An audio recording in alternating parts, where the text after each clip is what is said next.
So, we're here. I mean, Mary McKillop is the first and only saint of Australia. She is. Yeah.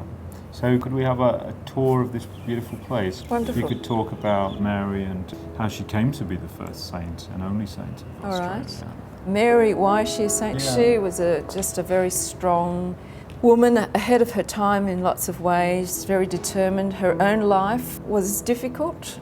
She had loving parents, big family. Her father was not a good financial provider. He was always making sure everyone else was well looked after, often would forget about his own family. So Mary is the oldest of 8 children, and her mum had to go out to work to earn a living to keep the family afloat. So she was a really challenging time in her own life. By the time I think she was 44, she had known 8 members of her immediate family had died. So, so she knew pain in her own life. She then met Father Julian Tenison Woods, who had this dream of setting up an order, and he met Mary at Penola. Mary was in Penola at the time looking after her cousins and educating them, and they obviously shared his dream, and Mary shared her dream.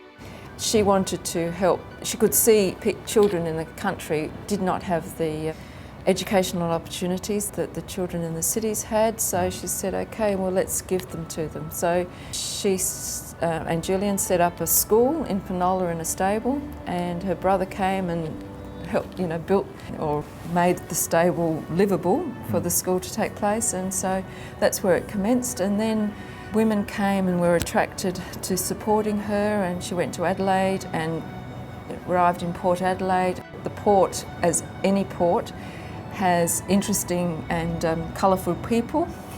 So there were a lot of people there in need. There were prostitutes, the sailors that were, sort of from the ships and things. Women at the time didn't have the opportunities that men were, like if they're out in the streets, they were out in the street. So she gave women shelter and relied really on providence. They went out begging to support those women, and at the same time set up all these schools around the place wherever there was a need, wherever she could get the parish priest to offer them a place, a hall or a room or something. At the time, she had opposition from the institutional church because they did not quite understand what she was about, and the bishop at the time misunderstood or was ill-advised also about some of her works and what she was doing.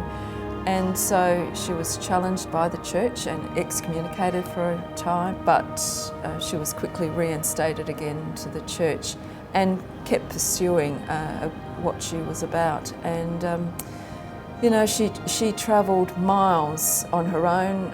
This is 100 years ago, like just get into would get a ride from wherever she could get a ride, a lift from one country town to the next country town, and it was just very outgoing and had a charisma, obviously, just had a charisma which drew people to helping her too. She made many friends, not only in the Catholic community but the Jewish and the Presbyterian. Joanna Barr-Smith, who was quite a wealthy woman in Adelaide, became quite very friendly with her and gave her a lot of support. Throughout her life she had an illness. She was not a well person, so she had that to bear all the time. So she knew, pain and suffering in her own life, but she never allowed that to stop her from doing what needed to be done. Great.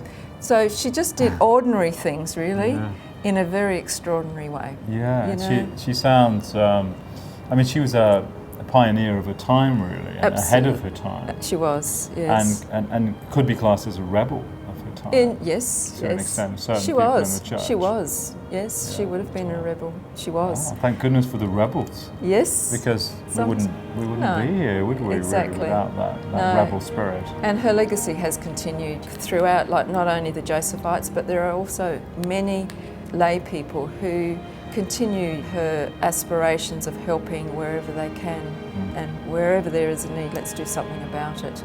Helping the underprivileged, helping those that can't help themselves, or helping those to find ways of helping themselves.